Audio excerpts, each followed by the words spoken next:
अस्सलामुअलैकुम वरहमतुल्लाहि वबरकातुहू। नाज़रीन कराम, जयपुर में एक बहुत ही अफसोसनाक ख़बर सामने आई है कि बहन बेटियों के साथ किस तरीके से ये लोग गलत काम कर रहे हैं कि कब्र के अंदर से निकाल करके उनके साथ गलत काम कर रहे हैं।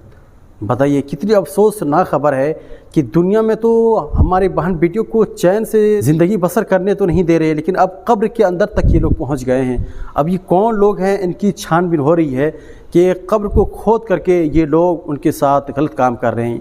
आइए पहले पूरी वीडियो को आप देखें कि किस तरीके से ये मामला पेश आए।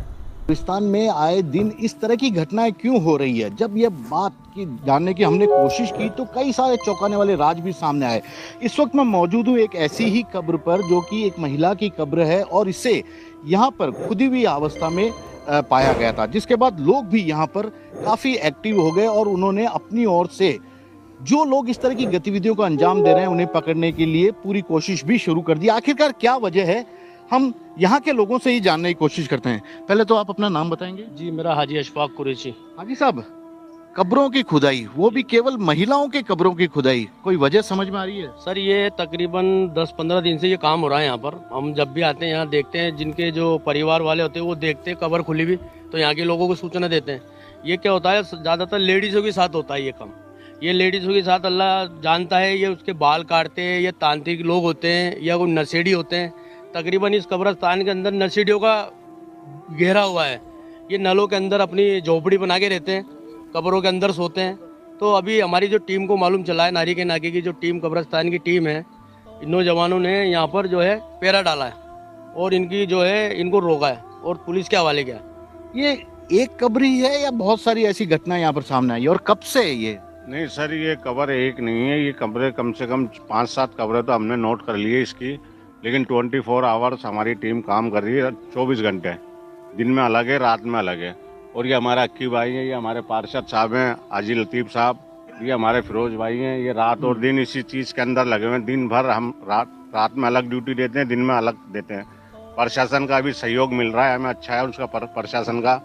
लेकिन हम लोग अभी एक्टिव हैं, लेकिन ये पता नहीं कब से हो रहा है। ये कब से हो रहा है? यहाँ के लोग भी इस बात को जानने की कोशिश कर रहे हैं और इसकी वजह क्या है समझ में आई कोई वजह? क्योंकि बहुत शायद 1-2 महीने से चल रहा है ये। देखो, इसकी वजह जानने के लिए ही हमने अभियान चला रखा है।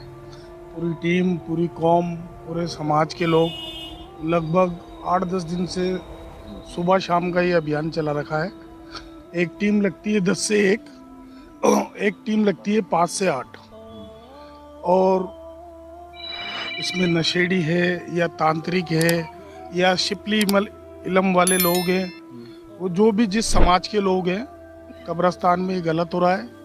इसके लिए प्रशासन ने भी संज्ञान फैसला लिया और सहयोग दिया और विधायक साहब का भी बहुत सहयोग रहा है। कब्रों से क्या मिल रहा है उन लोगों को, क्योंकि वो भी महिलाओं की कब्रों से? आपको कुछ अभी तक कोई? नहीं सर, अभी तक हम खुद इसी बात का सोच रहे हैं कि ऐसा क्यों हो रहा है। और जितनी भी जो कब्रें खोली गई है, सब महिलाओं की कब्रें खोली गई है।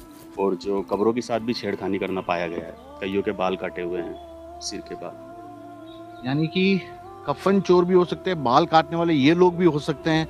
कुछ और चीजें या जैसे गोल्ड, सिल्वर, इस तरह की चीजें भी रखी जाती है? ऐसा कुछ नहीं रखा जाता। हाँ, तो आपको लगता है कि बालों के लिए ही शायद या तंत्र के कारण भी हो सकता? तांत्रिक कुछ ना कुछ हो सकता है इसका कारण। अच्छा साहब, एक चीज बता दीजिए ना हमें, कब से चल रहा है और क्या ये वक्त होता है क्या इनका कुछ, या बेवक्त कभी भी पहुंच जाते हैं? कुछ अभी तक इंडिकेशन तो मिला होगा आपको? ये चलने को तो अभी हमारे स्थानीय लोगों के संज्ञान में तो अभी मतलब 5-7 दिन से मामला है, मगर अब ये तो मुझे लगता है कि ये तो कोई मामला कोई सालों से चल रहा होगा। क्योंकि जानकारी तो अभी मिली है, जब जो मतलब अगर कोई शांत हो गया किसी के घर का तो वो आता है 5-7-10 दिन अपने घर फातिहा पढ़ने के लिए आता है। तो जब उसको मालूम पड़ा है अब ये कब से चल रहा है, उसके बाद यहाँ के स्थानीय लोगों ने, इकराम कुरैशी हैं, फिरोज भाई हैं, गुड्डू भाई हैं, हमारे सदर साहब हैं और भी मुकामी लोग हैं जो चारों तरफ से रात और दिन यहाँ मेहनत कर रहे हैं। यानी आप ये कहना चाहते हैं ताजी कब्र को खोजने की कोशिश करते हैं, लेकिन उन्हें कैसे पता लगता है महिला की कब्र? यहाँ अभी तक तो कोई नाम वाम, कोई प्लेट नहीं लगी। यही पता नहीं पड़ रहा है इसके अंदर कौन है, कौन इसके अंदर मेन मतलब एक खुफिया एजेंसी, कौन सी खुफिया एजेंसी जिनको मालूम पड़ जाता है। सोचने वाली बात। भी आइडिया आपको अब तक जो आपने, आप पुलिस वाले भी आए कुछ? पुलिस का भी कल विधायक साहब आए थे, एसपी साहब, यहाँ विधायक साहब के साथ एसपी साहब थे, थाना इंचार्ज थे। उन्होंने पूरी तरीके से यहाँ के निवासियों को आश्वासन दिया है कि कुछ उन्होंने लोगों को आइडेंटिफाई किया है जो यहाँ के बाहर एक बिल्डिंग के अंदर कैमरे लगे हुए थे, उसके सीसीटीवी फुटेज वो निकाल कर लेके गए, उसके अकॉर्डिंग उनकी जांच कर रहे हैं। उन्होंने जल्दी आश्वासन दिया है कि एक और सवाल आपसे पूछना चाहूंगा, क्या महिलाओं के कब्र की खुदाई करके वहाँ से कोई चीज़ निकाल के तंत्र विद्या इस तरह की जो भी करते हैं तांत्रिक क्रियाएं, ऐसा कुछ होता है क्या? जयपुर में होता है कभी ऐसा? बिल्कुल बिल्कुल होता है, हमारे बुजुर्ग बोलते थे ऐसा होता है, ये कन्फर्म है। क्या उससे वो निकालना चाहते, क्या कोशिश करना चाहते कि हाँ उससे वो चीज़ हो जाए, ऐसा कुछ? ये तो एक मतलब एक पुराने लोग कहते थे, अंधविश्वास भी होते हैं बहुत से, तो ये उसका उसका अकॉर्डिंग ये भी हो सकता है सर। ये नारी का नाके के अंदर बंगाली बस्ती है, बालों का कारोबार वो बहुत ज़्यादा फैल रहा है, बालों का कारोबार फैल रहा है और वो ये बालों की हरकत वही कर रहे हैं कि बाल बहुत महंगे जाते हैं। महिलाओं के बाल लंबे होते हैं और उनको बाल चाहिए लंबे, आजकल आगे से सब मेरी तरह हो गए गंजे, सबको वो लगवाने बीक लगवानी है। तो नारी का नाके में बंगाली बस्ती है, वो बालों का कारोबार बहुत ज़्यादा जाता है। आपके चैनल के माध्यम से थाने को ये इतला देना चाहते हैं, इसकी चेक इन पूरी नारी के नाके से उठे। और एक मिनट मैं आपको, ये आपने जो बात बताई है, हम भी देखते हैं गली मोहल्लों में कई लोग आते हैं कि बालों के बदले आप बर्तन ले जाइए, पैसे ले जाइए, इस तरह की बात। शायद वहाँ से कोई जयपुर में एक सिर्फ नारी का नाका, बालों का कारोबार मुँह से ही फैलता है और मुँह से बाल धुल के छड़ के रात को टाटा मैजिक आती है और सीधी एयरपोर्ट जाती है। और 2 नंबर का काम है जयपुर की थाने के भी, थाने से बिल्कुल पास में ये इलाका, थाना इस पे भी स्ट्रिक्ट कार्रवाई करे। मतलब ये मैं आपको एक बात बता दूं, ये एक गंभीर जांच का विषय है। इसमें प्रशासन से हमारी अपील है, आपके चैनल के माध्यम से मैं जयपुर कमिश्नर राजस्थान पुलिस से अपील करता हूं कि आप इस मामले में तत्काल प्रभाव से एक्शन लें, जिससे पहले जयपुर का सौहार्द खराब ना हो, कोई घटनाएं घटित ना हो, असामाजिक तत्वों ने माहौल और बिगाड़ रखा है। नारी के नाके में रात को 12 बजे बाद खाने के आइटम जो बेचते हैं, हलीम, कोरमा, नारी, अवैध लोग भी आते हैं वहाँ पे। सारी रणनीति वही बैठ के होती है, उसके बाद फिर यहाँ आते हैं वो लोग। ये देखिए, ये स्थानीय लोग हैं। एक खुली हुई कब्र थी जिसे इन्होंने बंद करवाया, एकदम ताजी कब्र है, यानी कि 5-7 दिन पहले इनका निधन हुआ। महिला की कब्र है। अगर आप पहली बार देखेंगे कहीं आपको पता नहीं लगेगा कि ये महिला की कब्र है या पुरुष की कब्र है। बावजूद इसके किस कदर कब्र की खुदाई करने वाले लोगों को पता लग जाता है, यानी कि वे कितने एक्टिव होते हैं इस पूरे कब्रिस्तान में दिन भर में, कि उन्हें हर गतिविधि का पता लगता है कि कौन महिला को कहाँ दफना।